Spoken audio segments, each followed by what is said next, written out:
Life never is peaceful. What's up, guys? Your boy Ben. If you were to ask me to sum up the difference between President Trump's race in 2020, 2016, and this election, today, election day, I would say the word unity. Unity is what has created a movement that is the strongest and has the greatest momentum and has the greatest cultural force of any political movement in my lifetime. And it's not even close. Donald Trump is endorsed by RFK Jr., Tulsi Gabbard, Elon Musk, Joe Rogan, Tucker Carlson, Hulk Hogan, Dr. Phil, and Buzz Aldrin. A lot of them Democrats, actually, who like have said that my party is a party actually of tyranny and anti-freedom and anti-democracy. And so I'm going to back Donald Trump to save America. Kamala is endorsed by the Diddy list. That's it. Choose wisely, America. This is perfect tweet. Ladies and gentlemen, the MAGA movement and the Make America Healthy Again movement revel in this. They revel in being rebels. Thug life here for the post RFK posting. Elon Musk, Donald Trump, RFK, and JD. Thug life. Donald Trump posting the Justice League, right?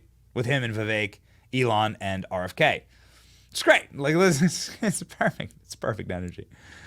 Donald Trump is on a warpath, effectively, to take all of his enemies that existed in prior elections and make them friends. Now, there are some people that are beyond the pale. Those people are already literally crying their eyes out this morning as they stare down some unspeakably bad numbers for Democrats in this election.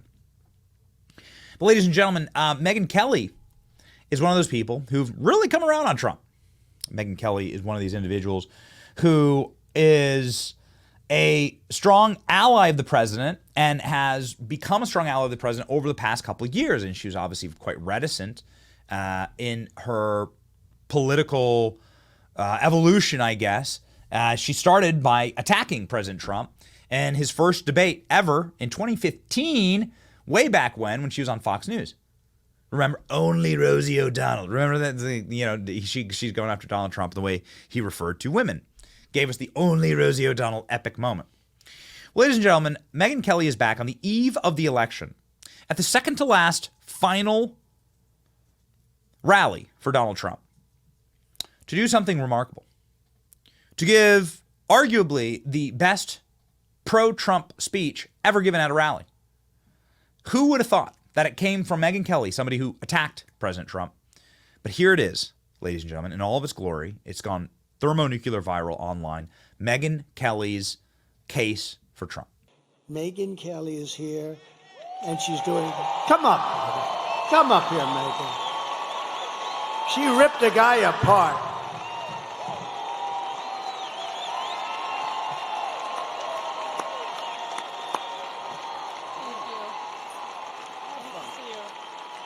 Hi, everybody. Hey, it's great to see you. Can you believe this guy? Can you believe the energy and the stamina on this guy? At his age, I'm ready to go to sleep over there. He's got another rally to go to till tonight. Let me tell you, first of all, one of the reasons why I wanted to come here, one of the many reasons I wanted to come here. When I launched my show 4 years ago, we had Mark Cuban on the program. Yeah. You may have seen he was in the news this week. And he started going on about how bad America's race history was and how ashamed he was of America, and that's why he was at all these protests, and he felt it was really important to stand up and speak out about human rights violations. And then it got awkward when I asked him about all the money he was taking from China. But then he dropped a bunch of F-bombs, and I thought, I really enjoy this feeling of proving Mark Cuban wrong. And so here I am at a Trump rally, a strong, intelligent woman to prove Mark Cuban wrong again.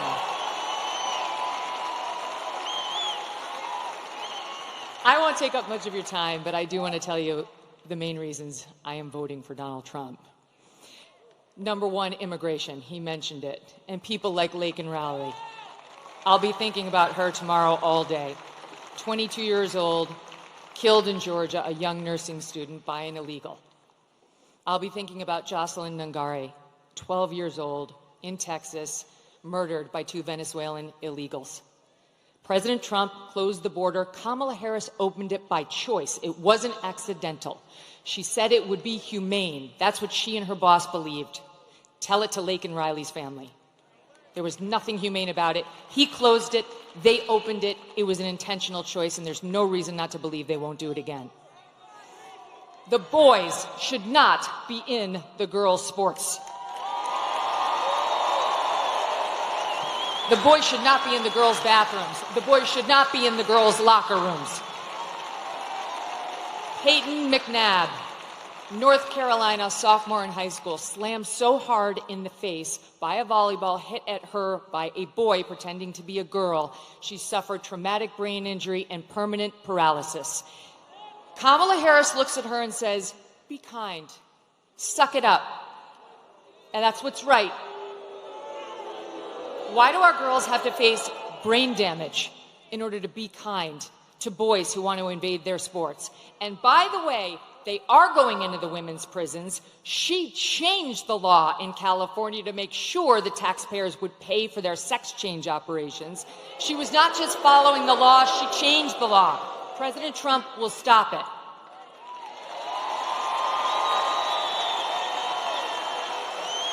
He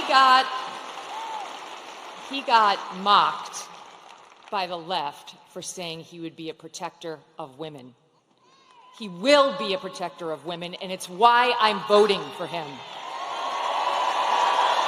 He will close the border. He will keep the boys out of girls' sports and where they don't belong. And you know what else? One more thing. He will look out for our boys, too. Our forgotten boys and our forgotten men. Guys like you. Guys like these guys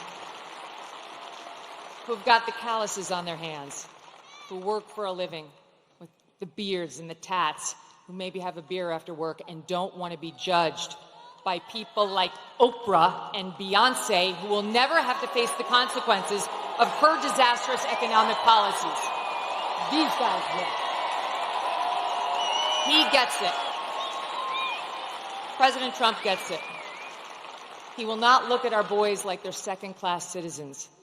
And ladies out there who want a bit of girl power in this election, let me tell you something. How can you win when the sons and the husbands and the brothers and the dads you love are losing? It's not a win.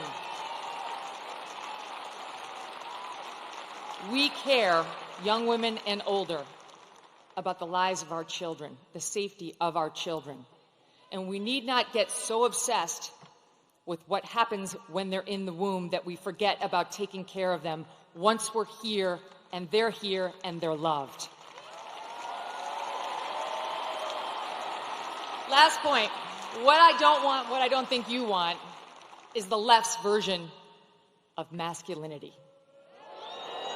You see that ad they did about Trump voters trying to encourage women to lie to their husbands so that they could vote for her instead of Trump? That's their version of what marriage looks like. An overbearing husband who bullies his wife into saying she voted one way as opposed to an honest, open relationship. Oh, wait, I'm talking about Kamala and Doug. Okay, sorry. Where was that story in the news? Where was that story?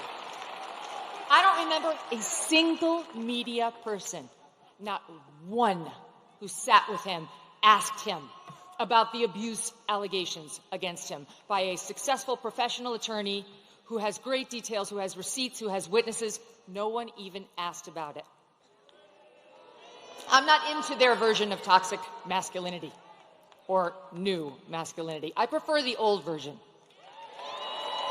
Them, all of you, and I prefer a president who understands how to be strong and how to fight. I hope all of you do what I did last week. Vote Trump and get 10 friends to vote Trump too.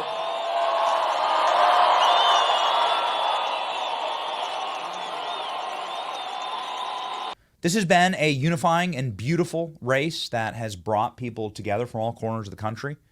And it's really, really happening. And it's really, really exciting. Ladies and gentlemen, maybe the the best way to crystallize this, and Megyn Kelly isn't in this video, the best way to crystallize, though, the power of the unity in this moment is this ad from Nicole Shanahan, who's RFK Jr.'s vice presidential nominee, as she details all of the voices that have come together, even using our footage here in the ad itself that's gone viral. I didn't actually realize that. Here's Vivek at the garbage truck. This was our event. I had a feeling it would be iconic. Ladies and gentlemen, really exciting. The perfect way to close it all out, bringing America together. Check this out. What will we do with this moment? How will we be remembered? Look at the opportunities before us. This election really isn't about the left versus the right. It's about we, the people, choosing our government and the choice between freedom versus tyranny. Nobody has a chronic disease burden like we have. Why are we allowing this to happen to our children? Ultimately, the only thing that will save our country is if we choose to love our kids more than we hate each other. What is going on here is deeper than politics. It is deeply spiritual. We are being called to rise above the hatred and the fear and the evil. We need to remember above and beyond that we must love our neighbors, that we must treat other people as we hope to be treated. You want to be a rebel? You want to be a hippie? You want to stick it to the man? Show up on your college campus and try calling yourself a conservative. America is going to reach heights that it has never seen before. The future is going to be amazing! Go wide open, it's a pedal down kind of thing. Don't you want healthy children? Don't you want a president that's going to make America healthy again? The sweet emotion raining all over me. I come to you today as a former Democrat. I will be a first-time Trump voter tonight. American rock and roll. Oh, whoa. American rock and roll. Oh, whoa. American rock and roll.